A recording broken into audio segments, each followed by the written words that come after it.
me break this down into two parts. Firstly, we'll talk about the literature review. That is some part of the proposal, writing a literature review for it to be published, and then also your journey in writing your thesis. And then finally, the second part of this presentation will be on a brief research that I have embarked on, and just recently on one of my MSc students that just submitted a proposal of that work. So the first part will be literature review and approaches in hard science. I'm not sure, is my slide moving, Mr. Machina? No, they are not.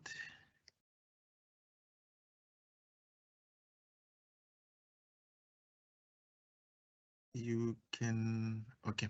Yeah, they are moving. Okay, all right, thank you very much.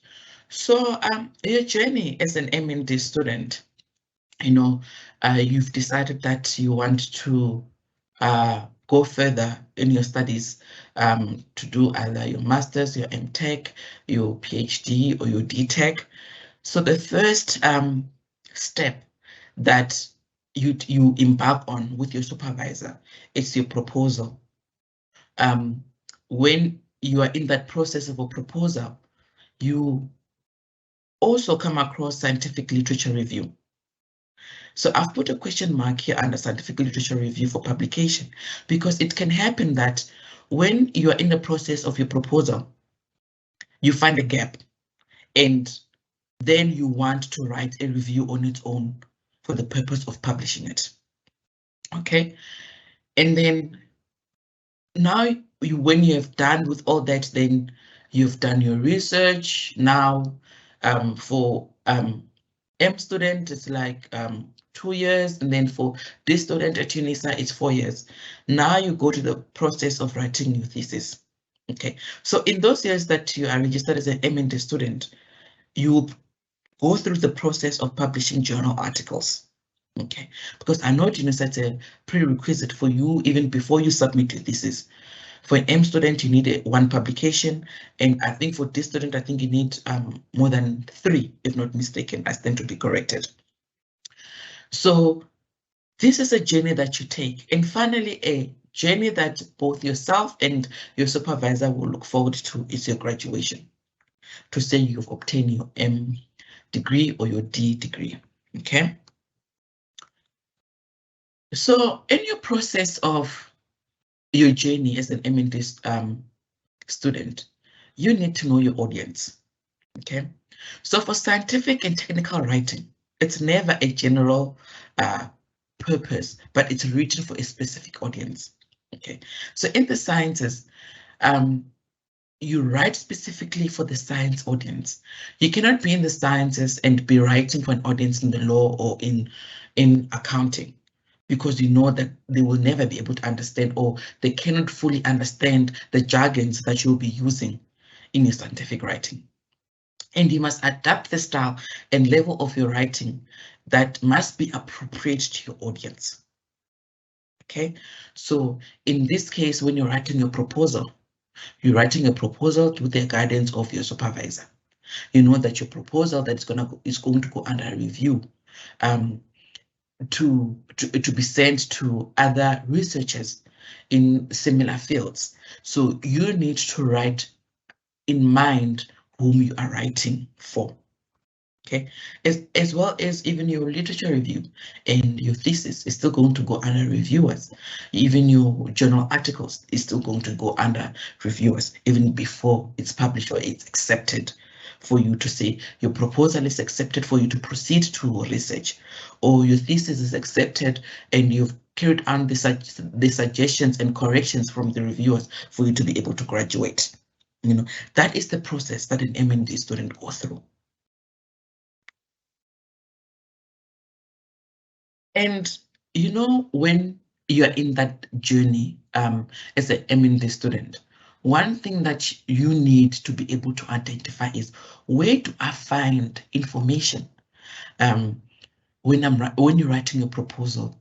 You know, where do I look for this specific information that is going to be appropriate for me to write my proposal or to write my literature review, or also to assist me in writing my thesis, as much as my thesis will be what I've been doing for the last 2 years or the last 4 years, but also where can I find information to support what I've been doing?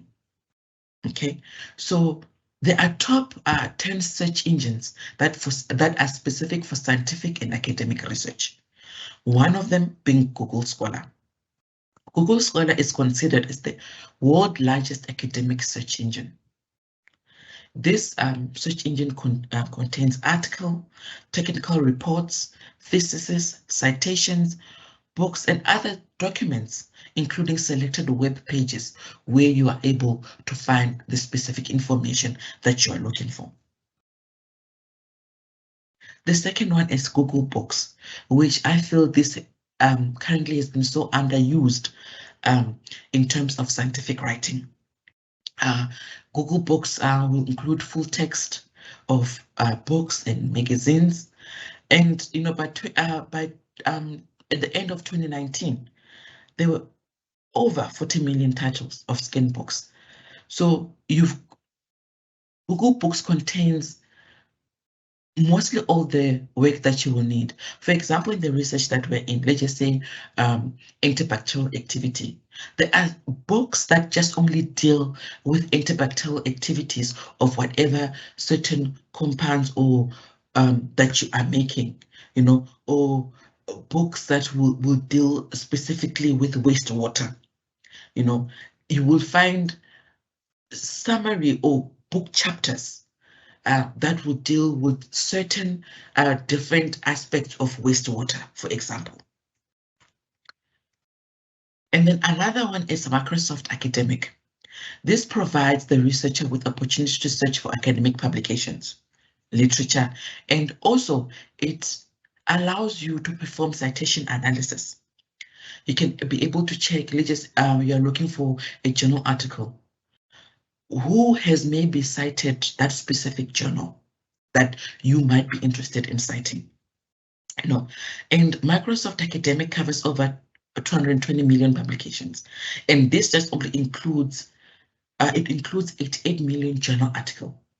So the information is just at the tip of your hands by using these search engines for the purposes of your proposal, the purposes of your literature review, even your thesis, or when in the process of writing your manuscript. And another top 10 research engine is PubMed. This search engine is for references and abstracts. I will later on explain what is an abstract, what is contained in an abstract. And it mostly covers medicinal, life sciences, and biomedical topics. So, and by 2020, PubMed had over 30 million citations and abstracts. Okay, so those that are in the medicinal, life sciences, biomedical topic, PubMed is definitely a search engine that you should familiarize yourself with, and you should be using in getting information for your proposal, for your literature review, for your thesis. And another one is a RefSeq. This search engine, it's considered as, or it's regarded as simpler than Google. That is like a Google Scholar or your Google Books. So it excludes information overload. So normally when you search on Google, let's just say you type in your keywords, antibacterial activities, you are going to get probably over a million hits of that just specific keywords that you just put in the search engine. But with the RefSeq, it just only focuses on the scientific and academic topic. And so it will just be specific, just say antibacterial activity. So it can be antibacterial activities of specific in your specific area, or it can be your nanostructured materials, or it can be anything that your specific research interest lies in. Okay, and RefSeq includes more than 5 billion documents, so it's quite huge. So it includes web pages, books, encyclopedias, journals, and even newspapers. And another search engine, it's site SourceX, which this is for specifically for MND students who are in the computer or information sciences. So most of them use this search engine. So if you're in this computer field or information sciences, this is definitely a search engine that you should be able to use to get you, whatever information that you need. And it gives citation on statistics, automatic metadata extractions, and also full text indexing. So for you in the computers, this is a search engine to use that will just be specific for your research. And another one is Semantic Scholar, which when you comparing this search engine with Google Scholar or PubMed, it's actually designed to spot the light on the most important papers and to identify the connection between them. You see, I gave an example of using antibacterial activity on Google Scholar, where you get a lot of journal.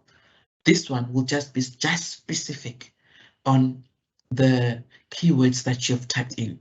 So it will select the publications that are going to be specific to your keywords. And this search engine by 2019, it had more than 180 million papers, which is inclusive of all science fields. So you can be in social sciences, you can be in health sciences, you can be in agricultural sciences. So it's inclusive of all the science field.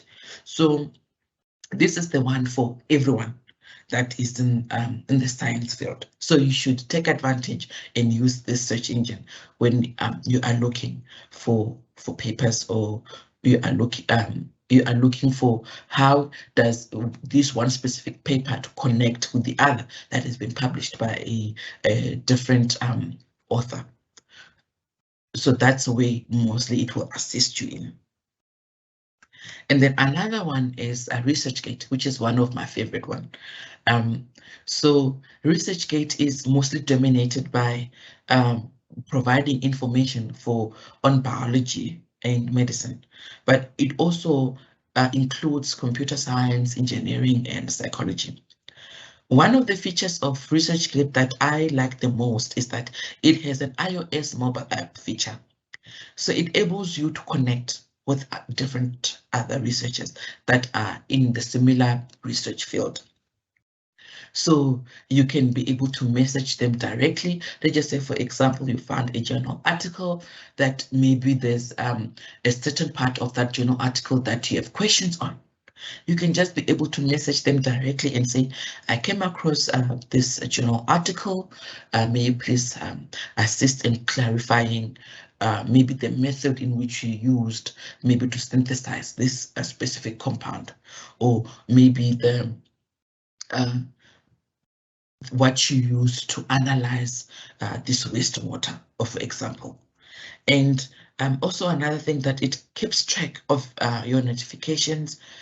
If you've already published paper as a D student or as an M student, it gives you also the breakdown of who has cited your paper, who has read your paper, which that to you, it also just gives you an indication of who is really interested in your work. So as you can see here, I've included my profile that I've created on ResearchGate. So you can register and open your profile on ResearchGate and start connecting with other researchers. And also you can use it as a search engine to look for a journal article, etc. And also another one is Science Open. This search engine mainly export results in EndNote, biotext, or reference manager. So it also, as I found that it also assists in your referencing stuff. So I know also most of you also use different referencing apps like Mendelin, for example.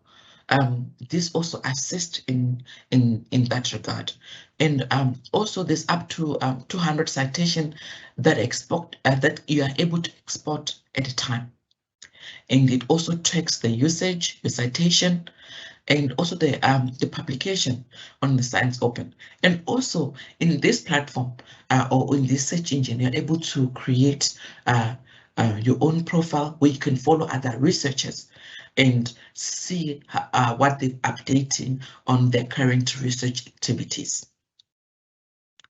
And then also another search engine is Europe PMC, which mostly contains your abstracts. Okay, and it also gives you ability to claim your article by linking them to your open research and contributing ID. Okay, this ID, it's a digital identifier that you as a published M student or a D student, you're able to control, and it distinguishes you from other researchers. Okay, and also you're able to in this open research and contributor ID platform, you are able to also put in your biography, put in your experiences, you know, all those kind of stuff, and also be able to look for other researchers that are in the similar field for easier for you to just get the summary of all the publications which they have. Let's just say you are looking for interbacterial activity and you know that Dr. Managa does interbacterial activity, you can just as well as go to the to my profile on the Open Research and Contributor ID, and you'll see all my publications there, and you're able then to read that you know, that can be of assistance or in your interest of research. One of the most important research engine that I always say is that the university libraries. We must never neglect university libraries, because university libraries should be the first point of looking for information. And if, for example, you cannot access a certain journal, you go to the library for assistance. I know that currently Florida Science Library is under construction, so you can email the library staff members to assist you, and there you will have first-hand assistance, you know. And for example, I know that the UNISA does not have access to the Journal of Porphyrins and Thylacines. You know, I need to email them and request them to assist me in allocating certain journal from that specific journal publisher, you know. So if you cannot find a certain book online, you can't find a certain journal online, the library is the place that you need to go so that you can be assisted. So, you know, you have searched for your resources, you have found your books, you have found your journals, but there are questions that you need to ask about that source that you are obtaining your information from. Okay, so the questions are, what questions it is addressed in that specific journal or book that you're reading? What are the key concepts? Okay, are these concepts that are in that source, are they in relation to the type of research that you are doing? You cannot be in the sciences and be reading journal on law and you want to use those concepts in your proposal. Okay, it's hardly ever that you will use those type of concepts. Okay, and what are the key theories and methods that are in that source? Okay, what are the results and conclusion in that source of information that you are reading? How does it relate to other study? It is very important to compare sources of information. You cannot make your conclusion on just one specific source. You need to read a couple for you to be able to say, okay, my proposal that I'm proposing now, I need to be able now to relate it to what is out there and to other studies, okay? And what are the key insights and arguments? Obviously, in your proposal, there are going to be arguments in it. So the source that you are reading from there, can you better those arguments? What are the strengths and weaknesses of those research that you have found in that source? Okay. And that is when now you are able to find the gap in the source that you are reading. And also be very careful on the source of that you read, because we know that there are journals out there that are not accredited. Okay, you need to double check that. This information that I'm reading from this specific journal, is this journal accredited? Okay, what is the opinion, or what the other view of other researchers about this journal? Okay, so those are the kind of things that you need to ensure that before even you include information in your proposal, in your manuscript, in your thesis, or in your literature review, is this source reliable? Okay, and the reliability of this article, you will definitely see it, that no, if it's not accredited, it means that there must be something maybe wrong with this journal that you're reading, or this journal article that you're reading. And you know, now that you would have looked for information in the search engines, you have now confirmed the sources, you've asked yourself questions regarding these sources, and now you want to start your writing journey. Okay, writing journey, it's similar for your proposal, for your manuscript, for your thesis. The writing journey, it's the process that you follow, it's similar. Okay, so you need to pre-write. That is brainstorming your ideas and organizing your ideas. You need to draft. Okay, use your idea to write a rough draft.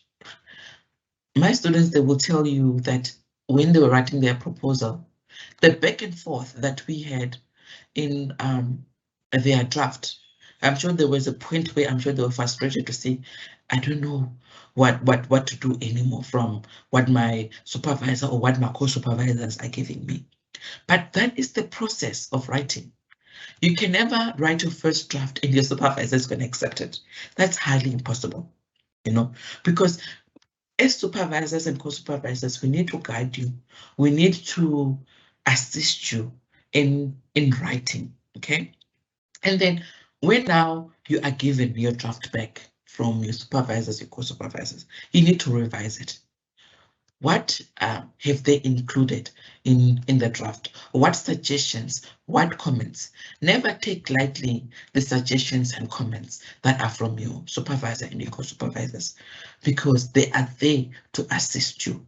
They are there to also help you with your writing skills, you know, and take your time when you receive back your draft of your proposal, or your draft of your thesis, or even your manuscript. Take your time going through the comments, the suggestions, and by all means address them. If you do not understand, then write back to your supervisor, your supervisor. I am not clear in these specific comments or suggestions that you have made. May you please clarify? Okay, now when you've gotten the response, then you continue with your revision, making your proposal better. This is better, your manuscript better. Okay, and then after they revise, then you edit. You edit your work, and I know that Some supervisors, let's just say you are writing a review or you're writing a thesis, they would prefer that this work must be sent to qualified editors or scientific editors in assisting in your manuscript or your review or your thesis. Because as supervisors and co-supervisors, sometimes when you've read something so many times, you are bound to miss something. Okay, so it's always better to get another eye to look at it, and that's where professional editors or professional scientific editors come in your writing journey. So now you go to your research proposal. Okay, what is a research proposal? Okay, research proposal is a coherent, clear, precise of the proposed work that you want to do. Okay, with your supervisor, you've identified, let's just say, a topic. Okay, antibacterial activity. Now you want to write a proposal on antibacterial activity, or you want to write a proposal on I don't know, you can think of, if like maybe you're in a social sciences, how maybe certain behavioral in your community, how it affects your higher education, you know, those kind of things. And a proposal forms a key part of the research application. So when you apply for your MND, you will normally have a brief proposal, okay? And then when now you've been accepted into your program, then you go into detail about that proposal, okay? I know that in our institute, students are given 3 months to write a research proposal, and these students are given 6 months to write their proposal before they can defend their proposal. Okay, and the research proposal describes why you want to study a particular topic.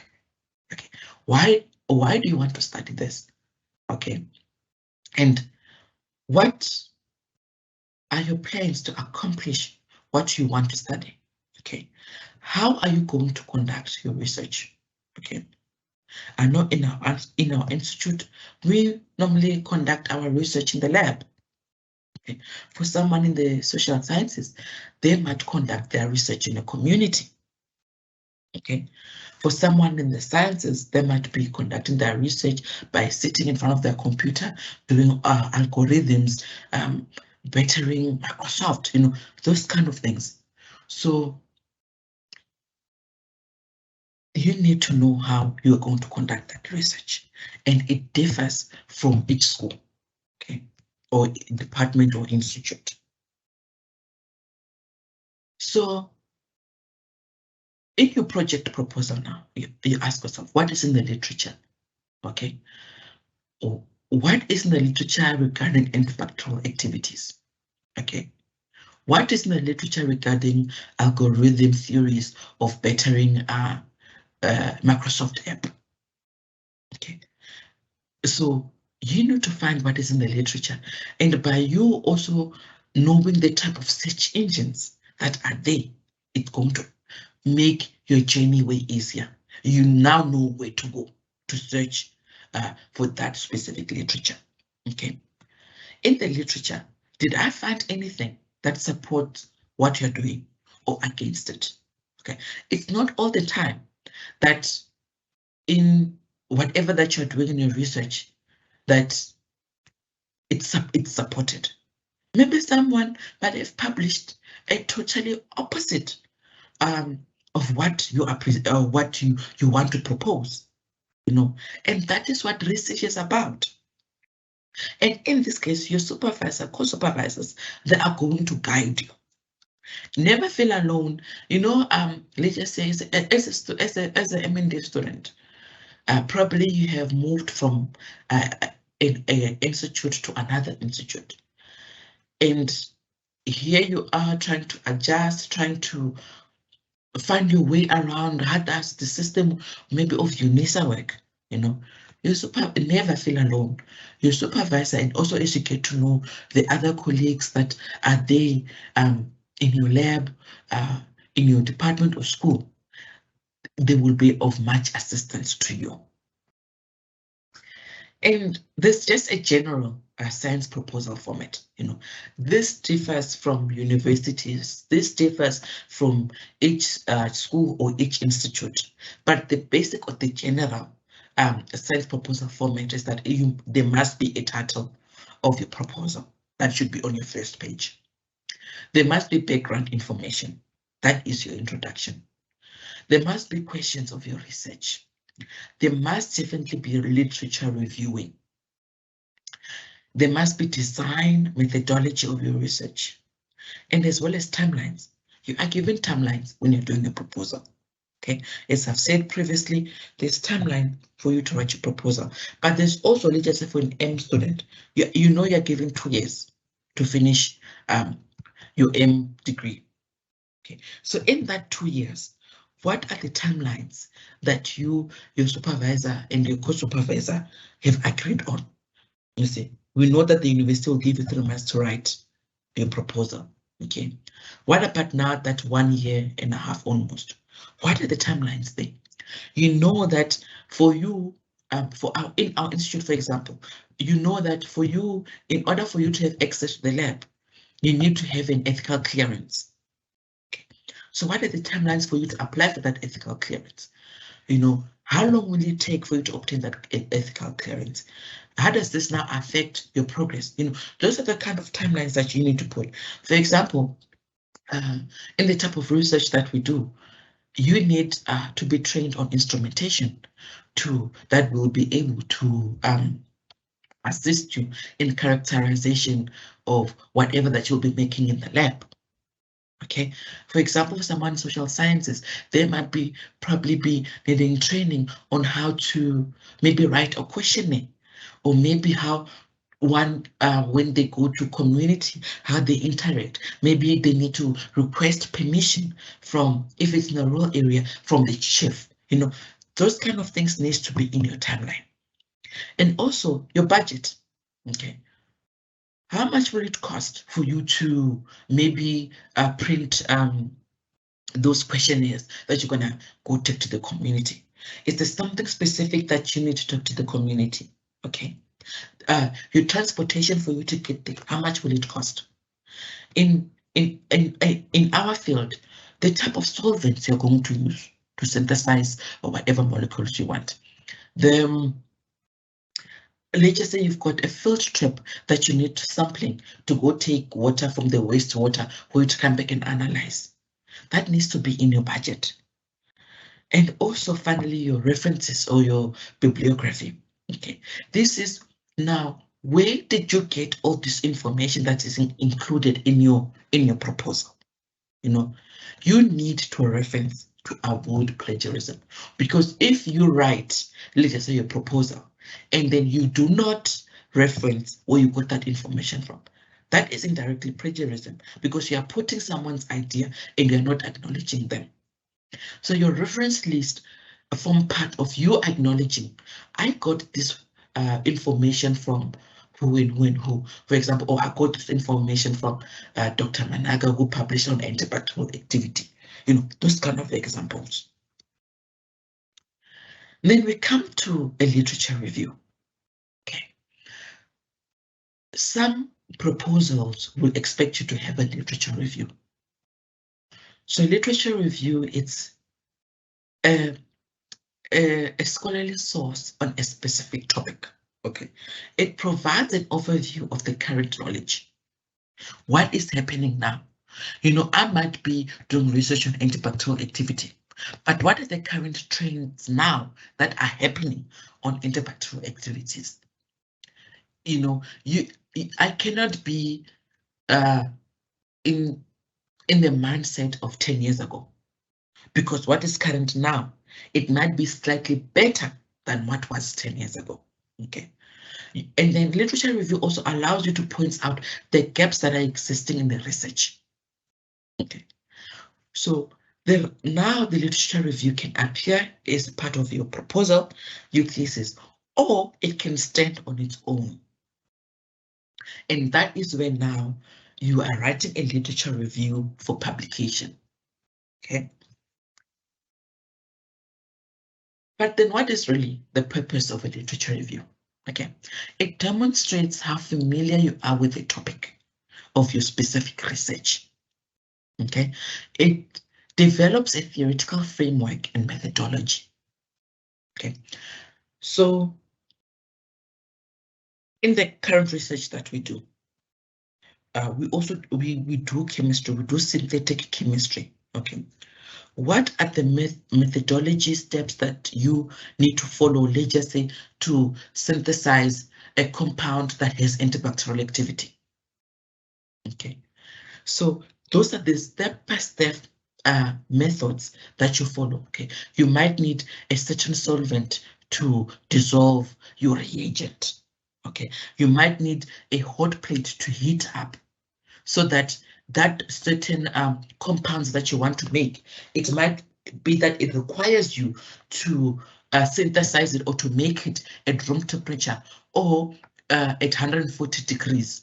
Or it might require you to carry out this reaction in an atmosphere where oxygen is not present, in an inert atmosphere. So those are the kind of methods that you will need. And also, for example, let's just say in social science, you are going to interview community members in the certain topic of your research. What are the steps that you need to follow, the methods in which you need to follow for you to actually obtain that survey or obtain information that you require for your work? Okay, and also it positions your approach in relation to other researchers. And it shows how your research fits in, So since you've identified a gap, how does that certain gap fit in what other researchers are doing? And, this is my student, Mr. Ndlovu, who is currently doing his research module. So he completed his proposal module last year, and we were able to identify a gap while he was doing his proposal, and that's when we decided to write a literature review for publication.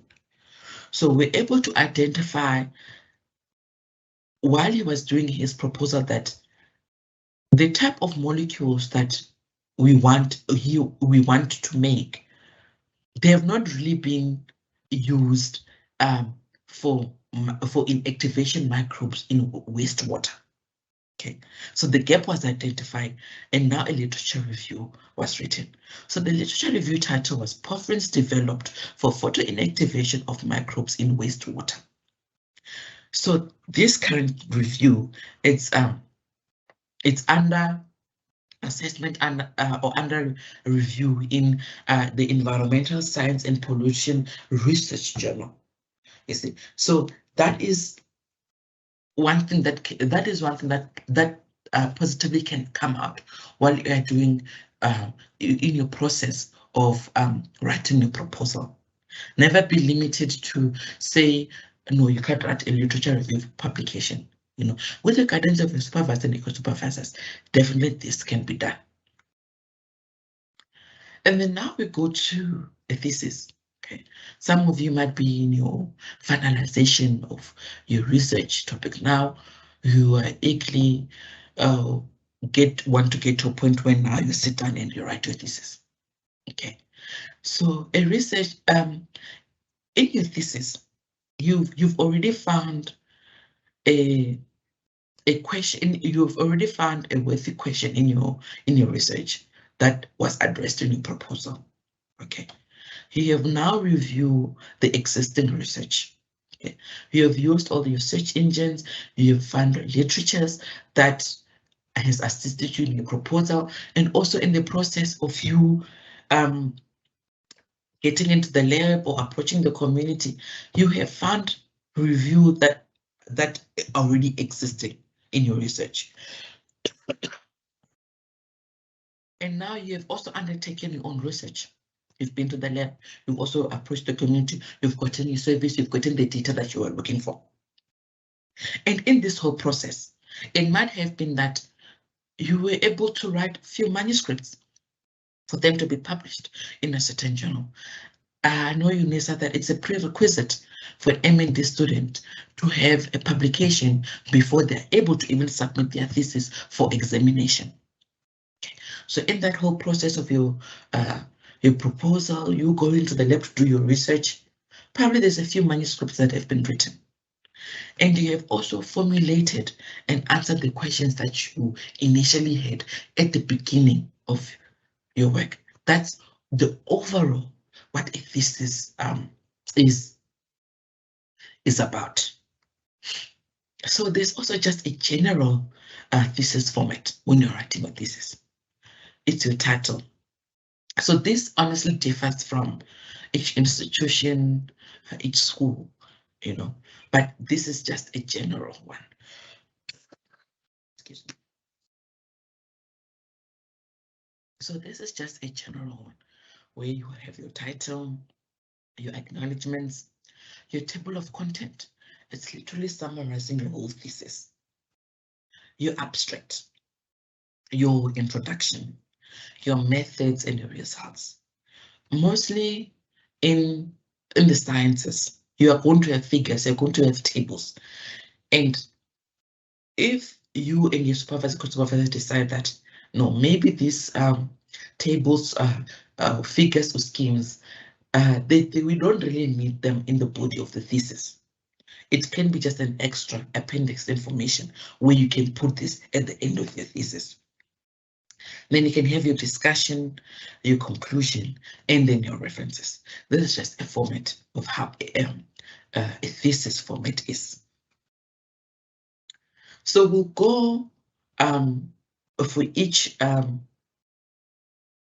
we'll go through the thesis format that I've just spoken about, just to explain what should be included in the title, in your abstract, in your introduction, in your methodology.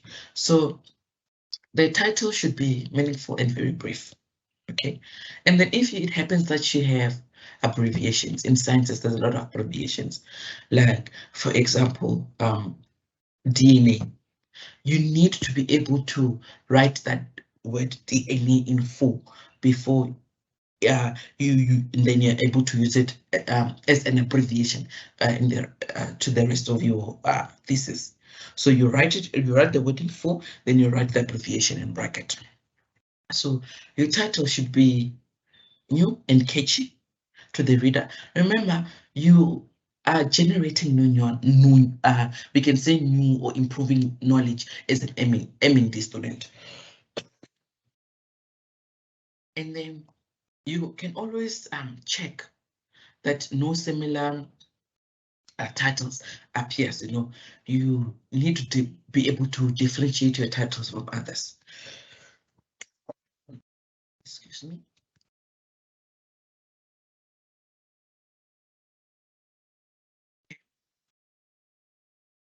And then what is then an abstract? Okay, an abstract summarizes the research, the proposal, or your thesis in a concise, clear, written way. So we're still talking about the abstract. I've described what it is, and also that it requires many drafts. Okay, so to orientate the presentation argument concisely. Okay, so literally your abstract summarizes. You can just say your whole thesis or your whole manuscript or literature review. So this is just an example of an abstract that I extracted from one of my papers that I wrote. So this is just telling you literally about what photodynamic microbial chemotherapy is, what compounds were synthesized, and also the results that were obtained. So it summarizes everything. And then we go to the introduction. So the introduction must set the context of your research by mentioning what is known about the topic, what needs to be explored further, Okay, so the questions that surround your introduction is, what is the central research problem? What is the topic of study that related to that problem? What methods should be used to analyze the research problem? What is the research importance or the significance or the outcomes? How would it affect the funders or even the society? Because you know most of you are funded for your M&D studies. So when you do research, you also need to keep in mind how would it affect who is funding you. Okay, is this in line to what the funders are looking for in your work? Then we come to the methodology. So the methodology in research, it's very, very important because it gives each step of what you followed. It gives each step of what was followed in your research.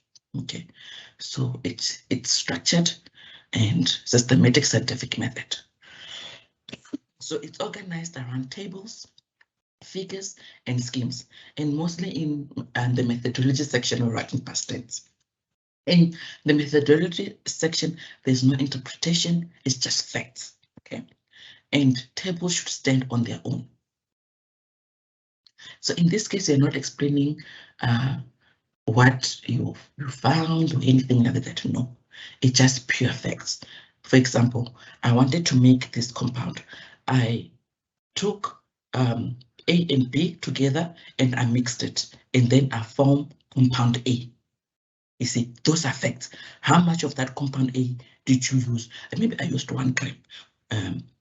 Compound B, maybe I used 3 grams. I combine it and I form compound C. So those are facts, what you followed in the lab. So this is just an example of a methodology section that I also extracted from one of the papers. You see, this is just a schematic diagram of how we make these certain compounds, A and B.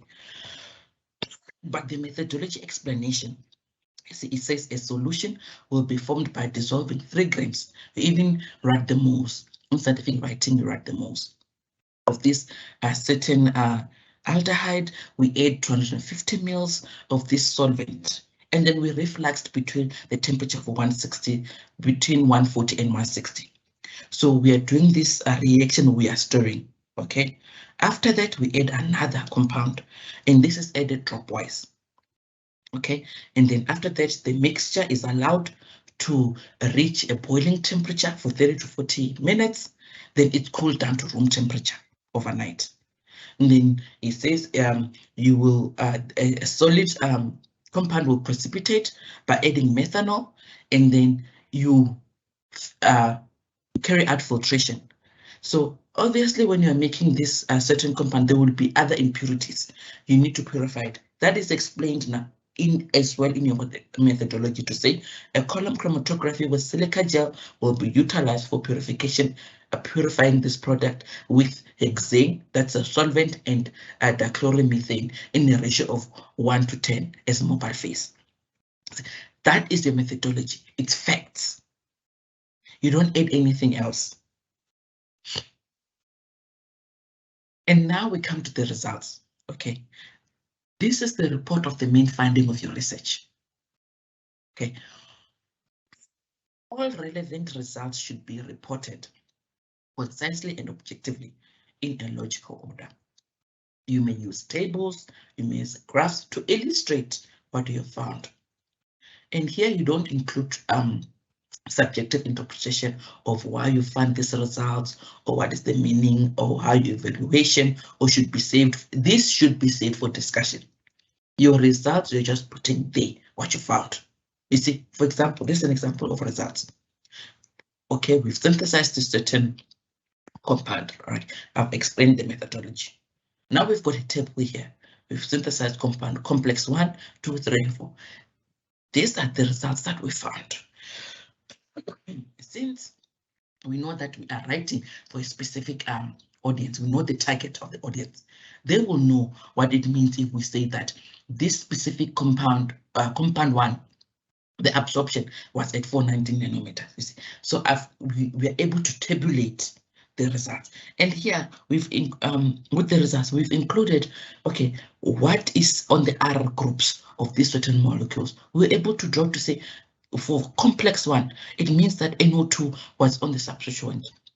For example, on for complex 3 on the R group it was bromine. You see, those are your results. That's what you found. Okay, and further examples of results. I always say to my students that taking pictures is also very important. Okay, we know that we deal with antibacterial activities. Okay, so this is using a colony counter where also it's so nice, it's fitted with a camera. We can be able to take visual diagrams. You see, so your results, you can take pictures, you can even draw diagrams to illustrate specific what your results are. Here we can see that for control, there are so many bacterials, but then we took that certain compounds that we synthesize, and this compound is not supposed to be, it's only supposed to be activated by light for it to have antibacterial activity. We see in the dark, it's not active, but the minute we introduce light, it's active. You see, so those are the results. You can definitely see from the diagrams, these are the results that were obtained. You don't even have to explain, you explain this now, what I've just said in the discussion. So now it comes out to the discussion, okay? This now tells you the importance and the relevance of your results, okay? You focus on explaining and evaluating what you found, showing how it relates to a literature review, okay? So we know there are so many researchers who are doing this research. What you have found, how is it different from those other researchers? Okay, and what you found, is it supporting your overall conclusion? You know, that is what the discussion is about.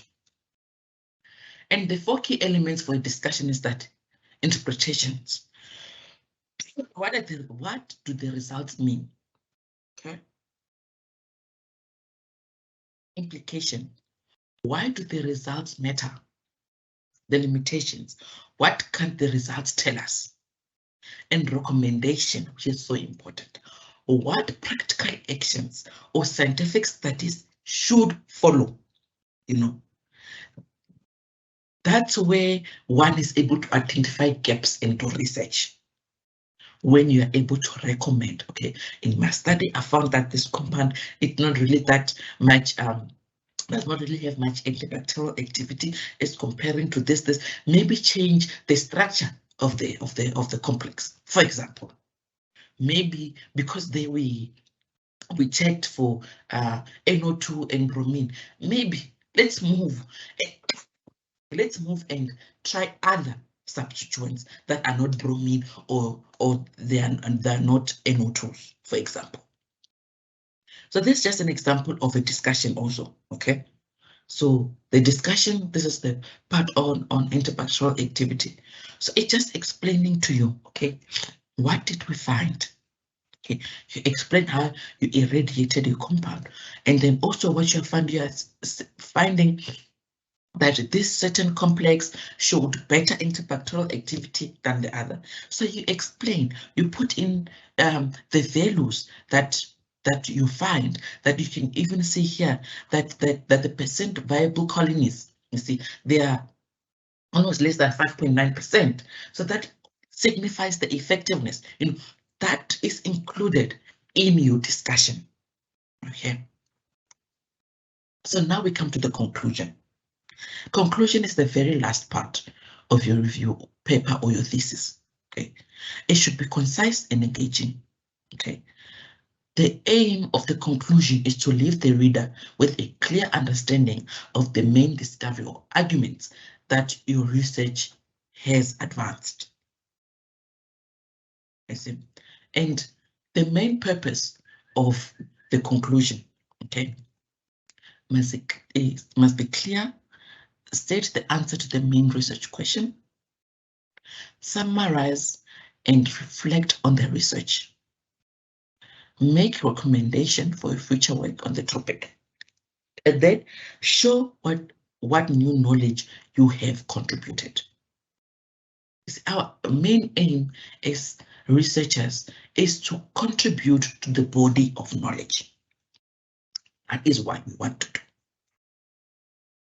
And your conclusion should have that. You know, the do's and don'ts of a conclusion. Okay. The do's, you must include a brief summary of the main points. Continue with the flow of your proposal or thesis. Give your proposal a sense of closure and completeness. You know, you don't want to have a proposal or a thesis where when you are reading, you feel like, no, this story is not complete. Okay, so you need to give your conclusion a sense of closure and completeness. Be short and interesting. Provide a question that leads to further study. Okay, show implication and relevance of your proposal or your thesis or even your review article. But the don'ts of conclusion, you must never introduce a new idea. Okay, rephrase your proposal or your thesis. Use the conclusion to cover the final or the last points of your proposal or thesis. So whatever that has not been covered in your thesis or your proposal should never come to your conclusion. Okay. Or make the conclusion an emotional or sentimental appeal. We try by all means as researchers to remove our emotions when we are writing our proposals or our manuscripts or our reviews. And don't apologize for your points. You know, if you feel a certain or not necessarily feel, if what you have found in your research, you've got proof in it, never apologize for it. Okay, put focus on one or of minor points in your proposal thesis. You know, so it must be a whole inclusive of your thesis. Okay, and most importantly, it's a UNISA or other institute. They've got this Turnitin, which is an internet-based plagiarism detection service, okay, where you must submit your proposal, even your thesis. They want to see the summary, okay. This was a Turnitin report that was submitted by one of the master student that is under my supervision, Ms. Nonkululeko Kumalomane. So it would give you the similarity index, okay. And the similarity index will show you what, and they are accepted values, okay? And this differs honestly from each institution or each school. What are the accepted similarity index? Some will say they want less than 20. Some will say as long as it's less than 25. So it differs. So you have to use your Turnitin when you have concluded your proposal, you have agreed with your supervisors and your co-supervisors, and you know you are ready to submit this plagiarism, because I think you are given a few chances to be able to work on the proposal in terms of turn it in, to rephrase certain parts of your proposal if they see that the similarity index is very high. So then you are given the similarity index report to also check what is it that is so similar, or which reference that I've used that maybe my wording is so similar for that certain reference. So you're able to get that whole summary. So this is just the first page of my PhD thesis. That I submitted in 2018. So, you know, a writing journey, it's a learning journey, you know. I can say from a student to a supervisor, one does not stop learning. And this is one thing I always say to the students that are co-supervisors, that as much as your supervisor, I learn so much from you, the students. And in the writing journey, we assist each other.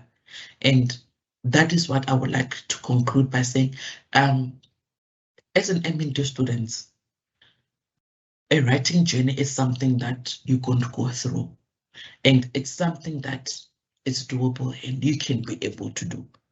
So with that, I would like to thank you very much for taking your time and coming into listening to this presentation, and I'll hand over to Mr. Machila. Thank you very much.